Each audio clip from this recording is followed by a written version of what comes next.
Hey, Shalom. What's up? I giving all praises unto Yahweh, Bahashem, Yahweh Shai, Bahashem, Racha HaKodash. Double honor to our apostles who are elders who rule well. Blessings and salutations to you brothers out there teaching and enduring truth and sincerity. This is Ra'ab Amah for the Nebraska camp. This is GMS Fort Nebraska, I believe. Just getting straight into it, man. I was just going into Tobit in chapter 3. It's crazy because I was just listening to Elder Monatazak's lesson, going over the angels, man. But this ain't not reference to that, but it just came up to my mind. Great lesson, by the way, and definitely should be watched to be edified, But back on the subject, man, this, in Tobit, I was just reading in Tobit 3 and 5, all right? And we'll read it real quick, and then we'll go over it. It says, and now thy judgments are many and true. Deal with me according to my sins and my fathers, because we have not kept thy commandments, neither have walked in the truth before thee. Okay, now therefore deal with me as seemeth best unto thee, and my spirit to be taken from me, that I may be dissolved and become earth. For it is profitable for me to die rather than to live, because I have heard false reproaches and have had and have much sorrow. Command therefore, and that I may now be delivered out of this distress and go into the everlasting place. Turn not thy face away from me. Okay, and the point was the false reproaches. Okay, and when you go into that, that reproach, it goes into shame. And that what stuck out to me is that shame, that death was chosen over receiving that shame, and specifically like false shame. You know what I'm saying? Because and I automatically thought about the times that we're in now, and how we are reproached. Okay, we're constantly reproached by Esau, falsely. Okay, the thugs, the nigger narrative. Y'all kill each other all day, and the manipulating the statistics, having the whole world thinking we're barbaric. I often went into it, and Esau knows himself. Okay, they know themselves, because in order to tell a lie, you got to know the truth. But they know that, like this violence is really Esau's problem, because he's sitting on the throne, but they call it, the proper wording is that violence isn't a black problem, it's an American problem, because America has the most jails, private prisons, the most violence out of all nations on planet Earth, no matter what skin tone you are. Because Esau tried to blame it on the skin tone. Really, they're trying to, bundle us in with the heathen. But the whole point is they try to push a narrative that Negroes specifically are inherently violent and thugs and have ill nature, but when you go to these heavily populated countries, unless it's poverty stricken or, manipulated through puppet governments. Yeah, because only one I could think of, like Brazil, I'm saying, things like that, but Esau should not be sitting on the throne with the most violence. All right. And they're the most, because if poverty causes violence, why is the richest country in the world violence stricken, right? And that's because they use capitalism to inflict poverty on the lower class, and all, as well as knowing that cause Jake to act out, your repercussions then turn into your violence. It's instigating, gaslighting and instigating. All right, knowing that pretty much whatever you do in regards to, if I put them in poverty, they'll become aggressive, violent, things like that. Then I'm going to put a law out there to then, combat that. And the judgment is going to be to the point that I can, re-enlist you into prison or whatever, So it's a catch, it's a setup. It's a conspiracy, all right? It's forget the term, but it's like a systematic oppression. That's what it is, okay? And the fact that, Tobit, I believe it's Tobit, in particular, because he was going out to meet Rachel, you know, or Tobias could be either two, Salakia, because I believe it's Tobias, the son, that was going out to meet Sarah, okay, in that situation. And you know, pretty much he was saying this on his way to meeting her, you know.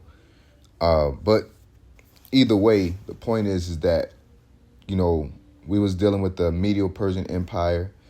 We was dealing with the Babylonian Empire.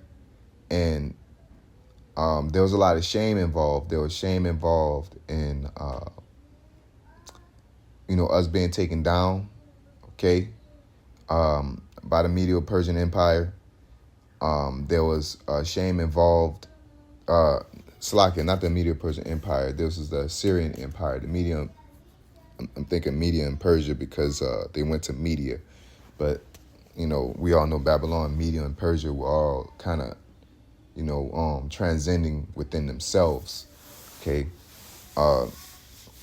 With Babylon, you know, taking down the Assyrian Empire, then the Medo-Persian Empire came into play. So, you know, going into the depths of that is that they all were around each other the whole time, and one was ruling. And instead, in that time of Tobit, it was the Assyrian Empire. All right.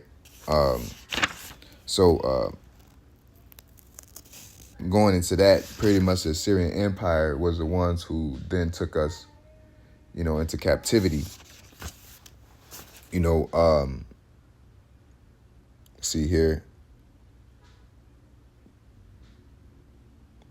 Yeah, so to prove that, in Tobit chapter 1, verse 2, it says, who in the time of Emanessar, king of the Assyrians, was led captive out of Thisbe, which is at the right hand of the city, which is called properly Naphtali in Galilee, above Asser. All right, and when you go into 2 Kings, we're going to 2 Kings chapter 15 and 29.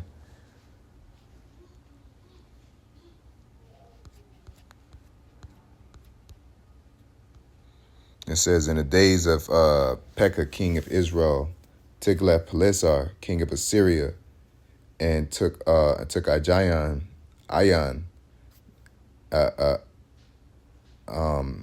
Abel, Beth-Makkah, and Jonah. Salakia, 2 Kings 15:29, and Jonah and Kadesh and Hazar and Gilead. You know, the point is that, you know, that person, Emanessar, was Pekah, okay, a Pekah, which was the king that, and he changed his name to Tiglath-Pileser. He was the one that took the northern kingdom and relocated us, and the northern kingdom then essentially, you know, went around the backside of Africa and swung around into the North Americas, which is how we got over into the Americas, how the Northern Kingdom got over to the Americas. All right. But getting back to what was going over is that, you know, dealing with that, because why did we leave, okay, to keep our laws? All right.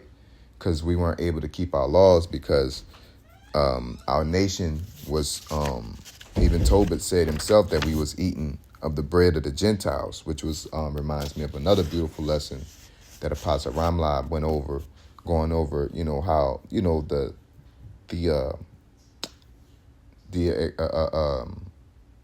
extraction or the dealing with the concept of the extrapolation of us being in Rome, and how, you know, we was perceived, how we perceive things, how we were living culturally, because when you read in the New Testament, you often find, you know, certain statements, and you try to allocate it to what you're going through or what you're currently dealing with, or something imaginary in your head. Because I can't even say what you're dealing with, because we're dealing with the same thing the Roman Empire was dealing with, which is our people not even knowing that they were Israelites, because it was a shame, you know, to an extent.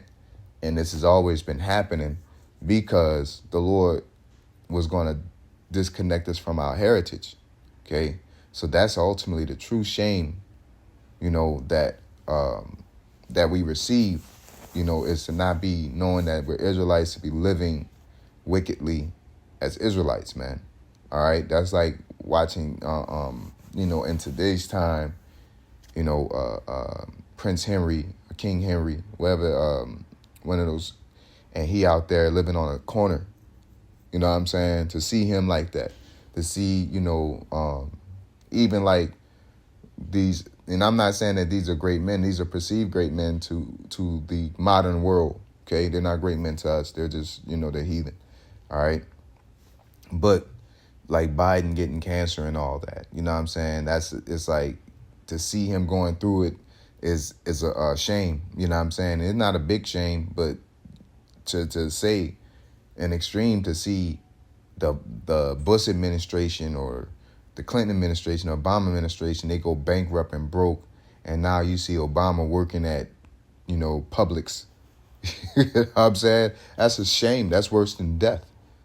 Okay? So when you read that, it was said that, it says, now therefore deal with me as seemeth best unto me, and command my spirit to be taken from me, that I may be dissolved and become earth, pretty much death, right? To die, and because it says, all spirits shall return to the all bodies shall return to the dust, and the spirit shall go to the Most High who gave it. Okay, so that's speaking of the transition of death. Okay, it says like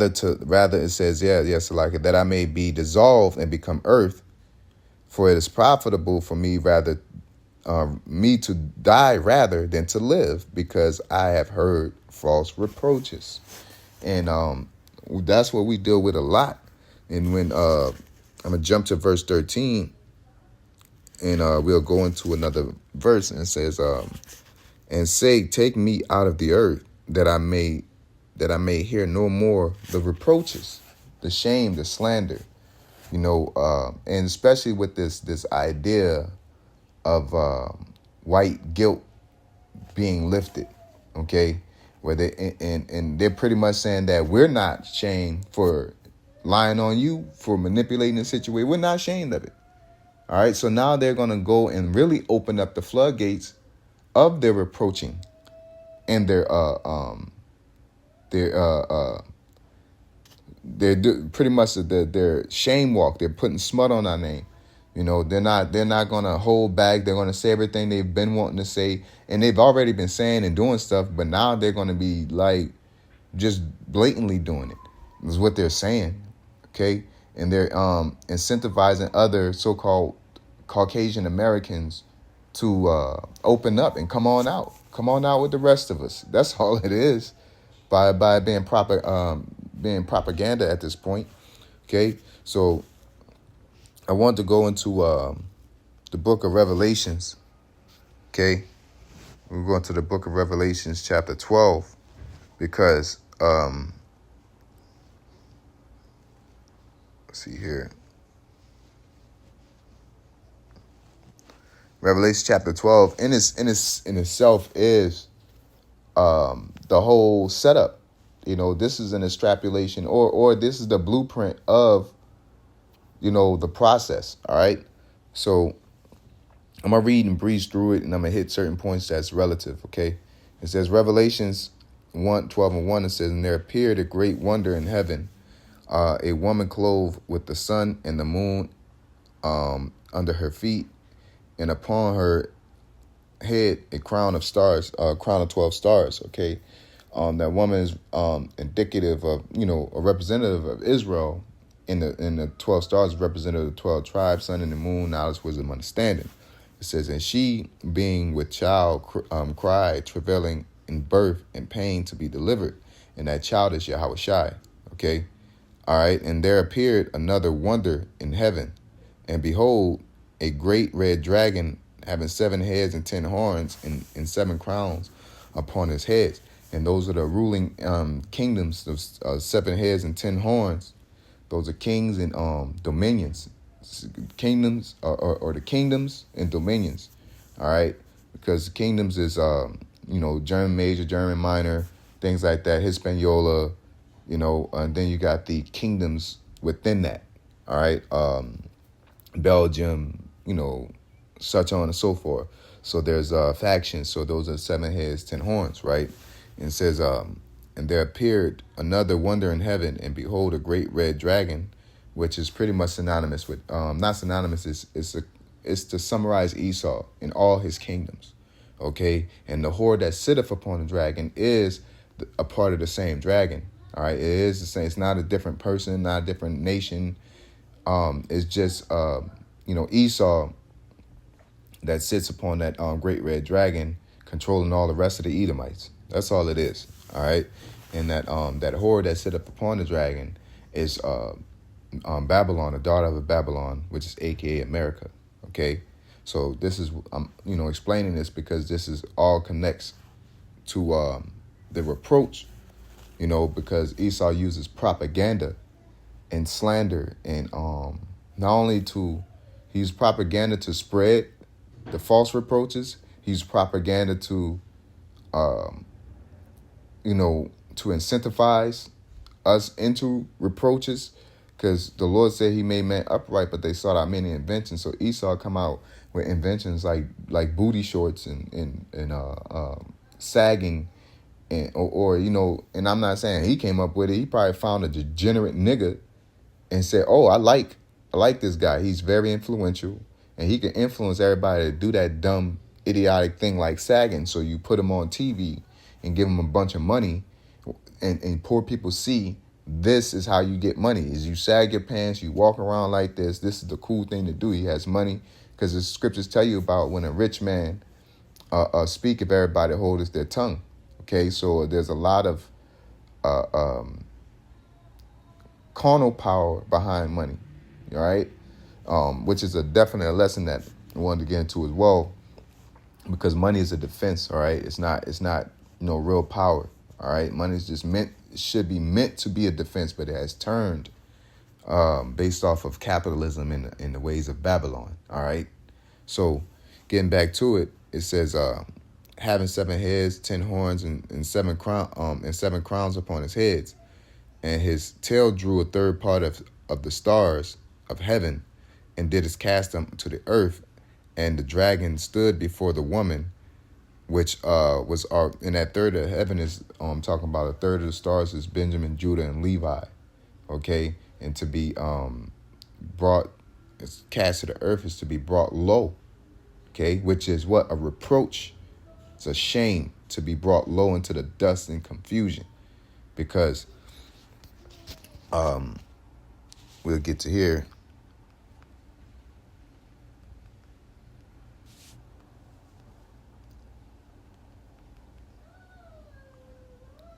In Ecclesiastes 10:7, it says, "I have seen servants upon horses and princes walking as servants upon the earth." See, so therefore this is a prophecy of us being brought low. Okay, it's a prophecy of us being brought low, being brought to shame, but that Esau is going to be brought into the dust, and we're going to be lifted up. So call all y'all by Shimei Shai for that. But getting back to it, it says. It says, "And the dragon stood before the woman which was ready to be delivered," all right, "to devour her as soon as it was born." And that goes back to Herod, King Herod, all right, which he was trying to do what? To destroy Yahushua as soon as he was born, okay? And,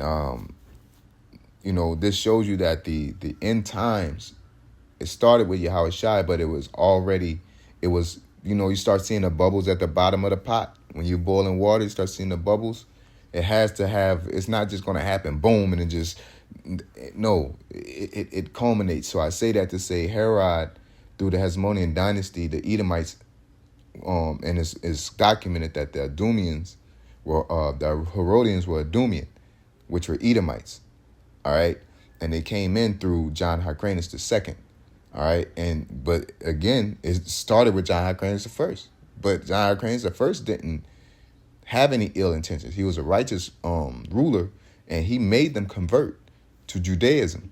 Okay, he made Edomites convert to Judaism, and then going down the line, while them being around, there was other rulers that allowed them to get into power seats. Okay, aka John Hyrcanus. All right. The second allowed them to be advisors and things like that, which ultimately that advisor, I believe it was Aristobulus, not Aristobulus, but Antigonus or something around that. I forget the name right now, but he pretty much made his deals. Okay, he pretty much made his deals to. It's like I'm losing my train of thought, getting all these damn notifications.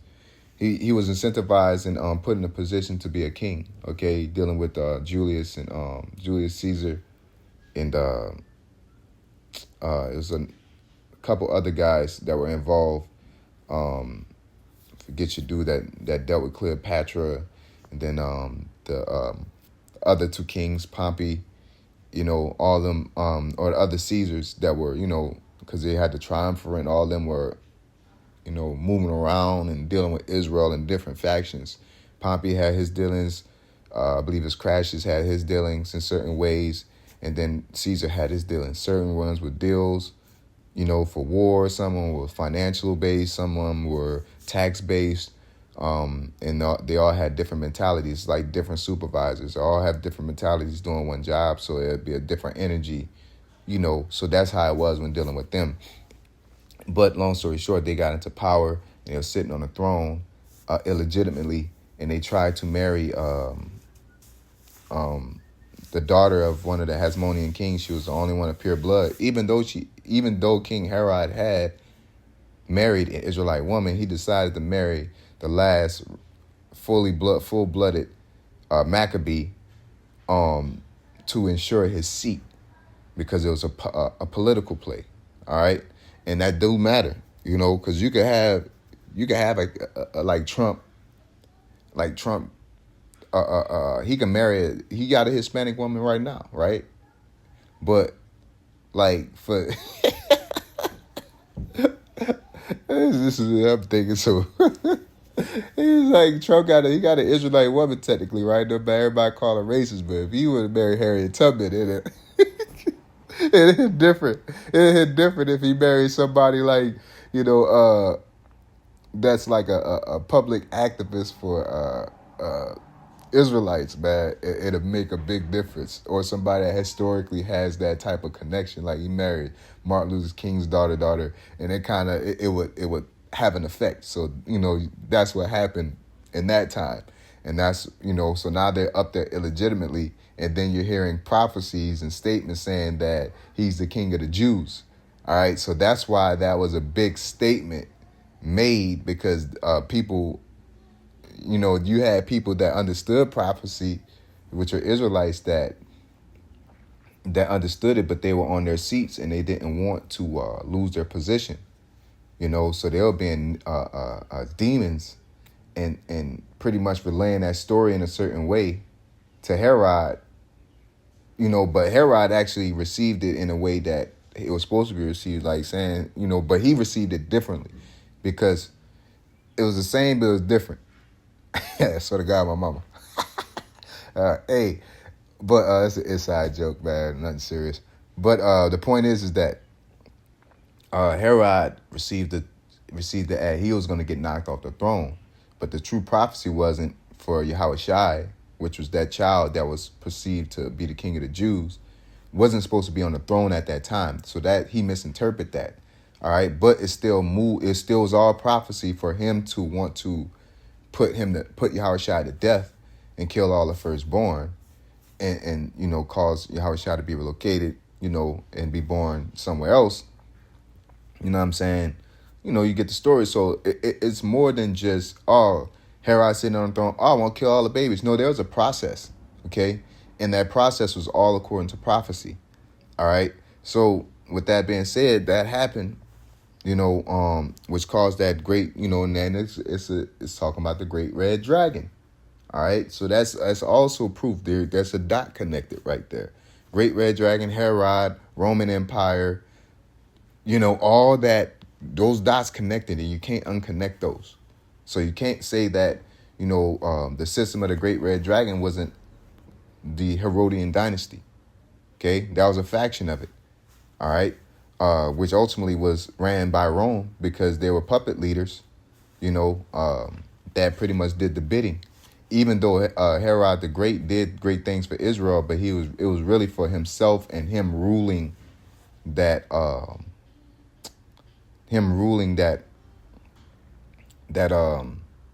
that kingdom or that dynasty. All right. Because it ain't like he cared for Israel. He's a king on the throne. This is where he sits. So he has to take care of it in order for him to sit good. Because if they become degenerate, he ain't gonna sit good. I'm not gonna sit here. It's like being an owner of a business that's not yours. The better the business do, the better you do, right? And if it's doing real good and you living lovely and everybody's just cool with it, you're gonna make sure that business thrives. So he built tunnels, he reinforced walls. He did a lot of stuff, but it was really towards him being a ruler, not, I care for Israel so much, right? So, the Lord said he'll make the enemies become our footstool, okay? But again, this is the same guy that was trying to get Yahushua killed at the same time, so that tells you, all right? He wasn't excited, wasn't jumping for joy, wasn't screaming and raving about prophecy, all right? It says, Revelations 12:5, and she brought forth a man-child, which is the woman nation of Israel, specifically the tribe of Judah, who was to rule all nations with the rod of iron. You see, this is a prophecy, and this is the type of, this wasn't the exact thing that was being said, but there was already prophecies that already existed in the Old Testament about Yahushua's second coming. All right. And it was interpreted by Herod as him getting removed because he already is illegitimate. And now, demons getting in his ear, the Lord's going to allow that because he want prophecy to be fulfilled as well so that he can make that decision to get Yahushua killed. Right. So that's why he put that decree out. All right. And it says, and her child was caught up unto the Most High and to his throne, right? Because Yahushua was crucified, okay? And he was caught up in the throne, all right? And the woman fled into the wilderness where she had the place prepared of the Most High that they should feed her there 1,203 days, okay? And we fled into, during the 90 BC, 90 AD, we fled into West Africa, after the persecution, really fled everywhere. We fled into Saudi Arabia. We fled into many other places because we already was, Jake knew where to go. All right. Jake had dealings with Babylon. All right. Ancient Babylon. You probably had cousins that still stayed there. He probably had, dealing with the Phoenician dynasty, Egypt. Jake always had dealings with Egypt, dealing with the Hasmonean dynasty. We had engraved ourselves deeply, with Egypt because the whole reason Babylon was coming across us was because to fight Nico, okay, which is Egypt, and we was making leagues with Egypt, which caused them to get upset and then displace the southern kingdom, right? So we always had dealings, and the Septuagint and dealing with Ptolemy Philadelphus, and the temple and showing, there's a lot of dealings in Egypt. So Jake had ties. Okay, so if you on to run from the police, you're gonna run and go to safe havens with people who you're most familiar with, somebody distant that nobody really know, or which it is the case. That's why Jake always run to they side chicks or they women, the women that nobody really know about, but you know what I'm saying, and you can hide with them. That's what Jake was pretty much doing when we became a refugee in that time. And that's one of the wilderness situations, but ultimately the wilderness of being in America, because we was nurtured here for a time and a dividing of times. All right, we was nurtured, and nurtured don't mean that we was like well taken care of. We was nurtured spiritually. We was nurtured in bitterness. We was nurtured in affliction, because like the scriptures say, the devil, shall be revealed. You know what I'm saying? So, I'm rambling on, but it's all connecting and should make sense to these precepts. All right. And verse 7, it says, and there was a war in heaven. Michael and his angels fought against the dragon, and the dragon fought against his angels. And that is not talking about actual Micah, pursuant to Elder Monatizak's post that, you can't be reading this and just taking it as literal Michael. Now you're trying to go into all that. It's talking about good versus evil in essence. All right. The elect, Yahushua and the elect, and Yahushua and the elect and the prophets fighting against Esau and his wickedness. Okay.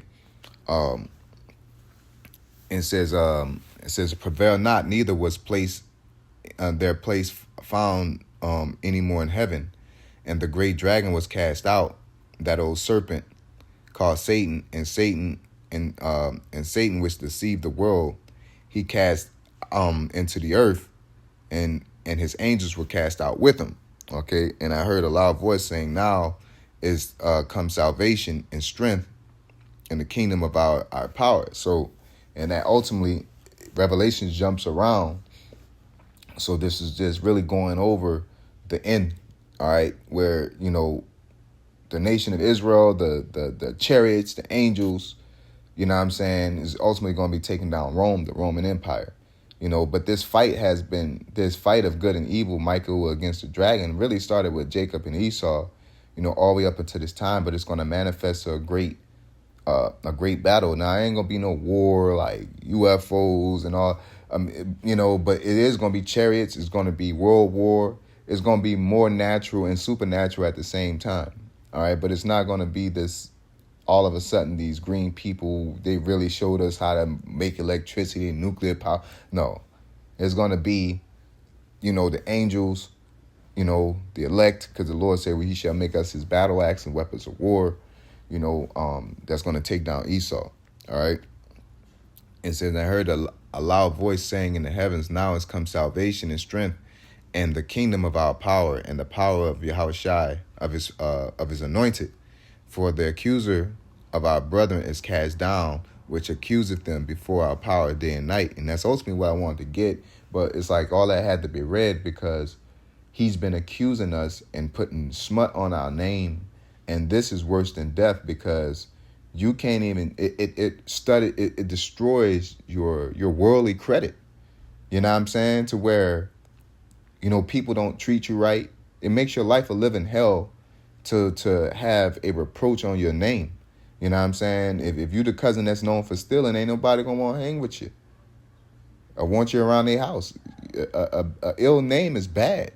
And Esau not only tricked us into a degenerate behavior by enticing our people to eat the bread of the Gentiles, but also he, through that degenerate nature, he accuses us and say, look, this is all they're known for. You know what I'm saying? When in our reality, Jake, even in a degenerate mindset, Jake has been being fruitful to this kingdom since the beginning of time. We built this kingdom, literally. And then still Jake forgives Esau for what they do. But that's not going to be publicized. That's never publicized. Throughout all this, they ain't going to never put that out there that throughout all this beating and lying and doing all this, they still said that the Lord will forgive us. They don't publicize things like that.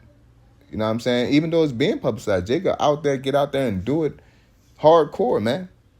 Really the world sees it, but the propaganda, they see more. Okay? And there's a lot more sheep that would listen to propaganda than that would have common sense and put two and two together. All right? So let's read these last couple precepts and we'll close it out. It says, 2 Ezra 13-16 says, for as I conceive in my understanding, woe unto him that shall be left in those days. And much more woe unto them that are left behind. And why would I read that is because, we're dealing with these reproaches. We're dealing with the time that we're in. Because the main thing I was meditating on is like, the scriptures say these latter times are worse than the times that they were going through. And they were going to war. They were, damn near being eradicated. But when you really go into it, you got Esau was doing that to us, genocide, Native Americans, things and all that, false imprisonments, all that.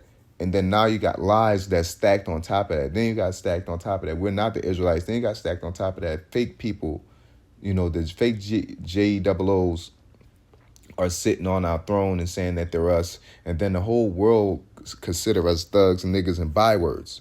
Okay?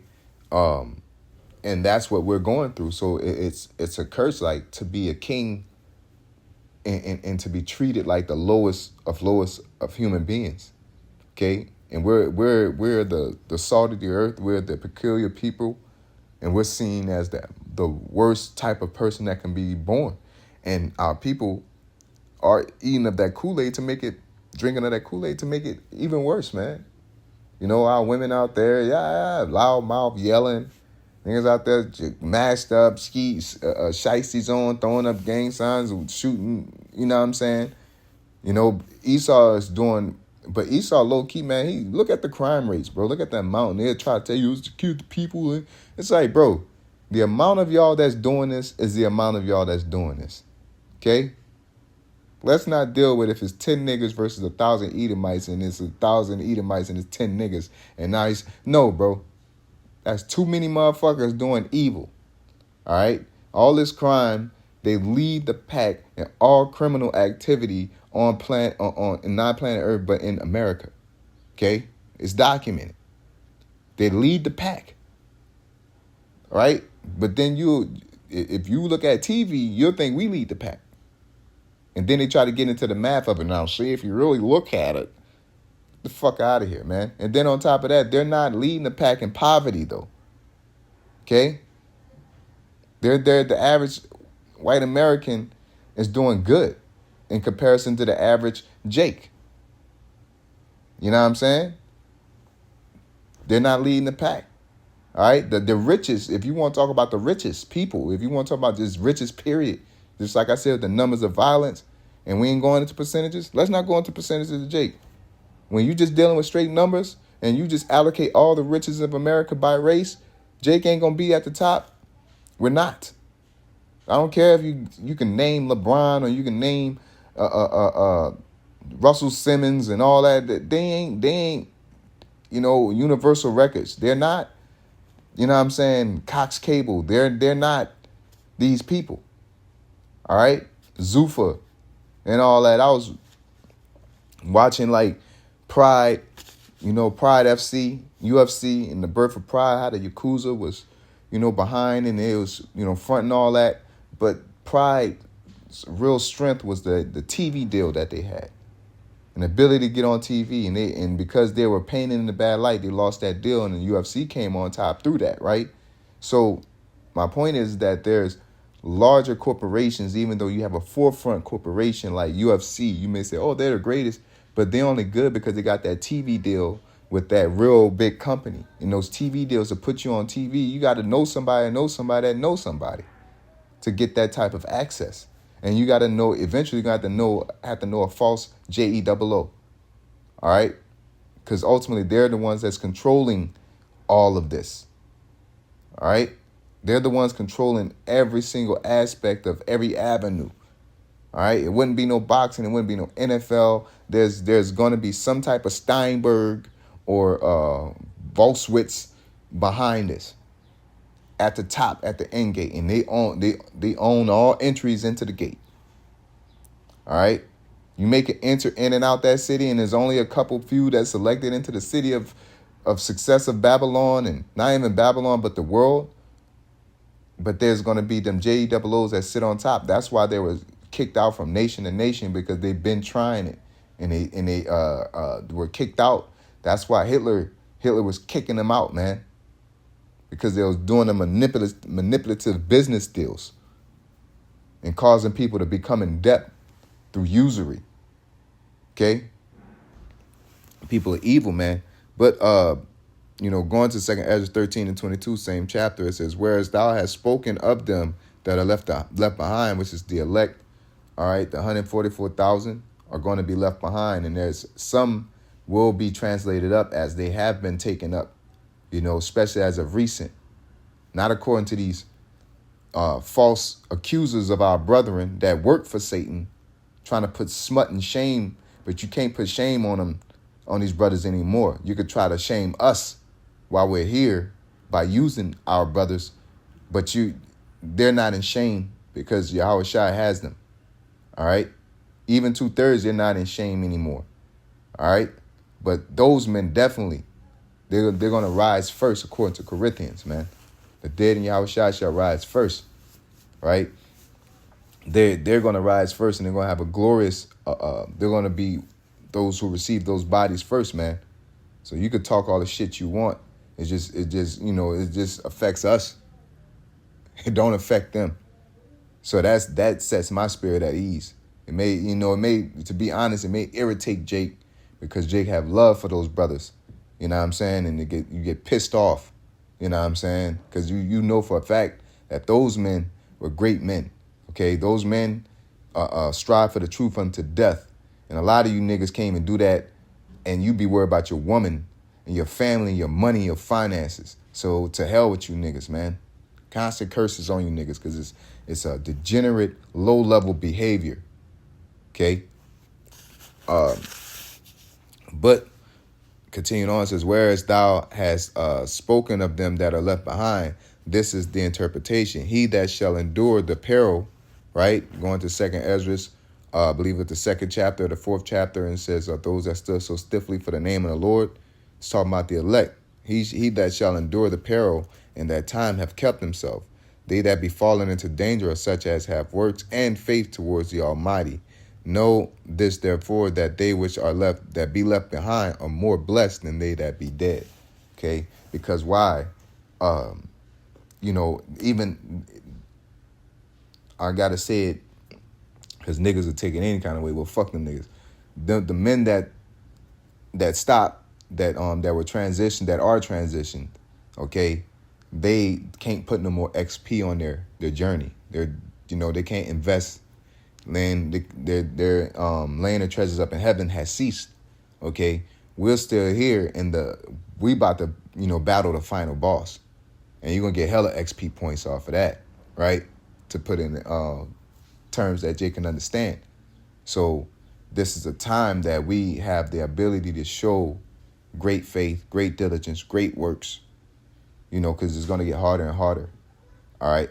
And that would give us the ability to, show what we working with, man, But at the same time, I wanted to bring out, that, these reproaches and what Esau does, man, it makes it bitter. All right. All this shame and degenerate behavior makes this lifestyle bitter because, Jake dying, Jake going to war. But to have somebody lying on you, to have an ill name, no matter where you go, no matter what country you go to, that's horrible, man. All right. You can't, no matter how much you do for the world, you still a nigga. All right. And that's a shameful thing. And to be seen, and everything that's bad about you be seen and publicized. Meanwhile, everybody else is hidden. All right. You don't see the degenerate nature of Arabs.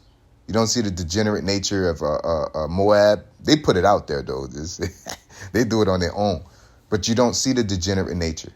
But you got World Star. You got, CNN. You got all this to make sure that everybody see the degenerate nature of the Negroes, Latinos, and Native Americans. And that's a shameful reproach. And some of it, the core of it is false reproaches. Because everybody's doing shit. They just making sure everybody see ours. And they omit theirs. Specifically Esau, he don't do nothing wrong. Even to this time, this whole white guilt thing is like, wait, that, they're trying to find a way that I ain't wrong. It's my forefathers. It's displayed in their acts every day, man. But that's neither here nor there. And it's all over the place at the same time. With that being said, we're going to give all praises to Yahweh, Bahashem, Yahweh Shai, Bahashem, Bachakodash, double honor to our apostles, to the elders, who rule well. Blessings and salutations to you brothers out there teaching and enduring truth and sincerity. Shalom. Hey, shalom. What's up?